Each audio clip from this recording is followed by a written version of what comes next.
I would suggest to you, if you want to combat this problem, get yourself a feedback buddy. I don't care what the habit is that you're doing that isn't serving you. You know what it is. Maybe you don't exercise. Maybe you're not eating right. Maybe you're not taking time just to relax for yourself.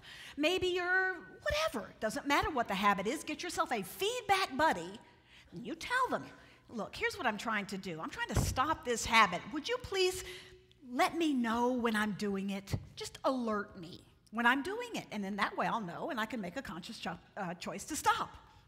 Well, my husband is my feedback buddy.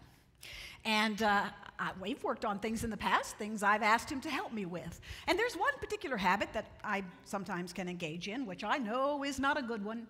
And I know that I need to be reminded when I am doing it. And it is the habit of sometimes being just a little bit controlling. But it's always for the other person's own good, see? That's how I justify it. It's for their own good. But you know what? I do know that the other person doesn't feel like I'm helping them sometimes. So I asked John, honey, when I do this, please give me feedback because I do not want to do that anymore. And being the wonderful man that he is, he said, absolutely, honey, I will give you feedback when you're being a little bit controlling. So I remember this one particular Saturday morning we got up, and he said, I'm going out to work. And he reached over and grabbed some kind of a muffin or something that was left over in the bread basket. He just kind of grabbed that muffin. And I went, no, honey, wait. Don't you want some protein? You know, for some energy if you're going to be working outside? And he said to me, Linda, I appreciate what you're saying. However, that feels a little bit controlling to me. And I said, oh, right you are. Thank you for pointing that out. So off he goes with his little muffin outside. A little while later, he comes in, and he says, I'm going to Home Depot. I've got to get some things. I'll be back in a minute. Now, I could not help but notice that he had on the scariest paint-splattered T-shirt with the rips and the holes in it. He had on shorts that I don't even want to describe the shorts. He had on splattered shoes. It was really scary. So, of course, being the wonderful wife that I am, I said, no, honey, wait. Don't you want to change your clothes before you go? To which he replied, no, this is the Home Depot uniform.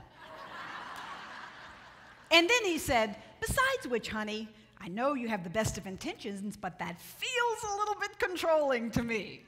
And I said, you're right. Thank you for pointing that out. About 2 or 3 more of these instances happened on this one particular Saturday morning. It got to the point where I wanted to smack him upside his little Italian head.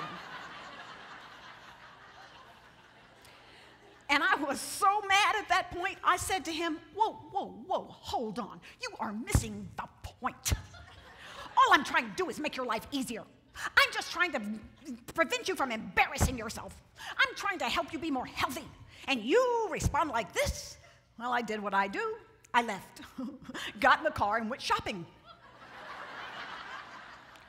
I went to the drugstore. It wasn't that big a deal, but I had a headache. So I went into the drugstore, picked up my Advil or whatever it was, came back to the counter, smacked it down on the counter, crossed my arms. Boy, steam's coming out of my ears. I'm still so mad.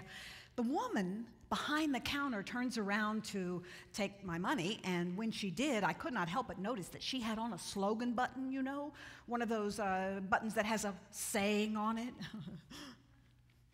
Have you ever seen something in your life and it looked like a sign from God and it could have had your name on it? Well, that's exactly what happened for me, because here's what the button said. It said, "The truth will set you free." And underneath it read, "But first it will piss you off."